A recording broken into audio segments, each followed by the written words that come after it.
Hi folks, this is Dr. Rob Cywes, the Carb Addiction Doc. And as usual, in this conversation today, we're going to punch some holes into the veneer of normal dogma. So today, we're going to talk about or talk with dietitians and health coaches in terms of maybe giving you a different insight into the issues related to your obese patients, your type 2 diabetic patients, and maybe how to approach them a little bit differently and a little bit more effectively in terms of the long run. Because remember, the goal is not to lose weight. The goal is not to improve your blood sugar. The goal is to never be fat again and to put your diabetes into remission. And both of those are possible if you use a long-term view. So I'm going to go point by point by point. The first point is this. The only thing an alcoholic absolutely must not do is drink alcohol. That's it. What they do drink can be better or worse, but it really doesn't matter in the treatment of alcoholism. The starting goal is to stop drinking alcohol, and there's never, ever, ever, ever, ever a valid reason for an alcoholic to have an alcoholic beverage. And dietitians don't treat alcoholics because it's a substance abuse problem, not a hydration problem. And yet, when we talk about obesity and type 2 diabetes and metabolic disease, we focus very heavily on what people should eat and drink. What's the healthiest thing to eat and drink? And we forget about the starting point. What made them fat and diabetic in the beginning? And it's very, very simple, folks. The only reason people are obese and the only reason people have type 2 diabetes is because of comprehensively out of control, chronic excessive carbohydrate consumption. Period. I'll challenge anybody on that, anytime, anywhere, any place. The only reason alcoholics get drunk is because of alcohol consumption. The only reason you become fat or have type 2 diabetes is because of chronic excessive carbohydrate consumption, to the point that you do not have and never will have control of that relationship. So start there. Educate your patients about the total, not the net, the total carbohydrate load of what they're putting into their face, whether it is deemed by society to be healthy or not. Absolutely, an apple, fruit, is very healthy for a healthy, normal person. A glass of red wine is very, very healthy for me, especially if it's South African red wine. But guess what? I'm not an alcoholic. However, whether it's an apple, an orange, a Twinkie, or a bowl of ice cream, that sugar in my bloodstream is a highly endorphin activating trigger for me because I am a fat guy and I always will be. That's addiction, folks. I do not have and I never ever will have control of my consumption of carbohydrates, of my relationship with sugar and starch. And in 21 years and tens of thousands of patients managed, the commonest cause of relapse is when a person gives themselves permission to have just a little bit. And from a caloric perspective, it's not enough to make you fat. But then again, one beer isn't enough to make you drunk. But every alcoholic knows there's no way they're going to give themselves permission to have that first beer because they can't control the relationship. It's so important we understand that. So, all because a balanced diet, a calorie-controlled diet, works for you, if you've never been fat or had type 2 diabetes, understand that in the long term, in the long run, harm reduction, caloric reduction, reducing your carbohydrates, having a little bit is not sustainable in the face of the stresses and strains that life puts on us. All life has to do is to throw you one significant, unexpected emotional curveball. and I can assure you that person's gaining weight again. That's why 98% of diets fail, even keto diets, even carnivore diets, because they're harm reduction, and you cannot break a habit if you're still doing it.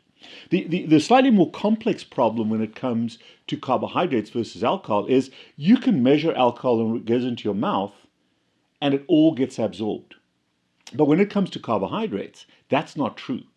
There are certain carbohydrates, particularly complex vegetable carbohydrates, that you can eat with impunity because they don't enter your bloodstream. And it's what enters your bloodstream that's so important. So understand, folks, that if you're a dietitian or a health coach, don't use who you are or what has worked for you as a way to treat your patients, because that dogma has probably failed the person sitting in front of you.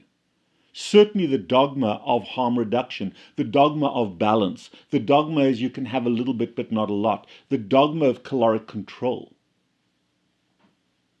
has failed your patients, and asking them to do something that they're experts at failing is not going to work, all because you're a superhero.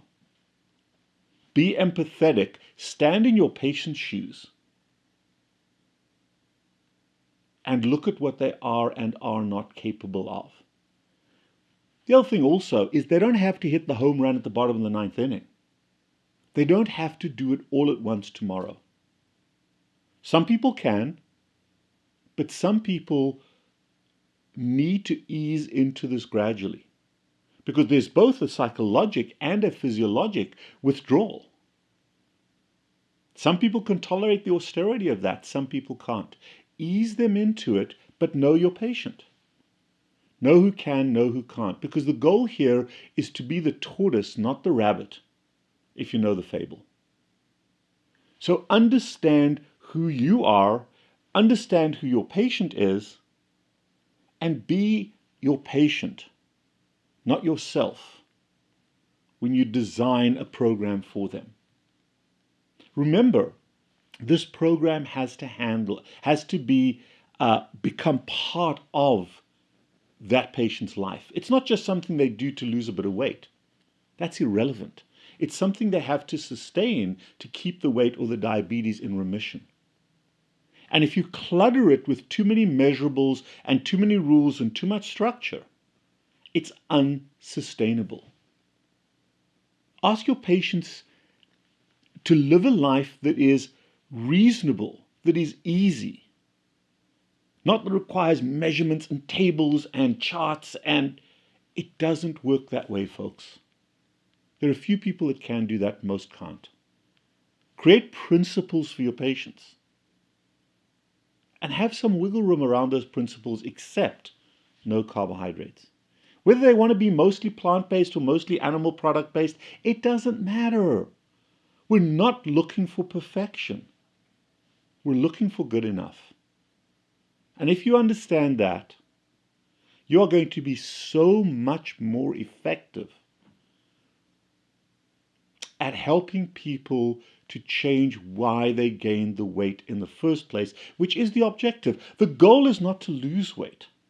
That's a byproduct. Weight loss is a byproduct of the system. The goal is to understand and address why you gained the weight in the first place and change that.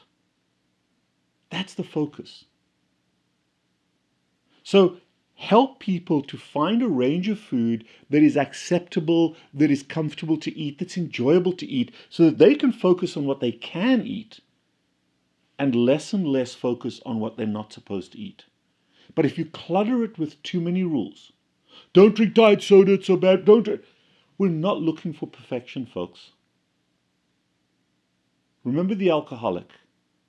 It doesn't matter what they do drink until they quit drinking alcohol. And then slowly over time, once they've broken that relationship with carbohydrates, you can then modify their diet to be healthier and healthier. But don't start with perfection when they're fat or type 2 diabetics. You're going to lose them. Go ahead, argue with me all day long. Argue with me all day long. But follow your patients till they die, and then we'll talk. And hopefully that's many, many years. You'll probably lose them along the way. Average patient stays on a diet 6 to 8 weeks if they're lucky. This is a lifetime transformation that you're looking for. Be the tortoise, take it in little steps, and focus on what's critically important, and don't clutter it with a bunch of garbage that isn't that important. In the next video that'll drop in a few days' time, we're going to take this to another level. Hope that helps. Hope that gives you some insights. I am the Carb Addiction Doc. Please feel free to load up the comments down below. Argue or buy into it. I'm fine with that, but if I made you think, I've done my job. And if there's value to you in this, support us at Patreon. It makes these videos free. I'm sitting here on a Sunday morning recording these with my videographer. Help us to keep our content going, even if you disagree with it. We'll see you next time.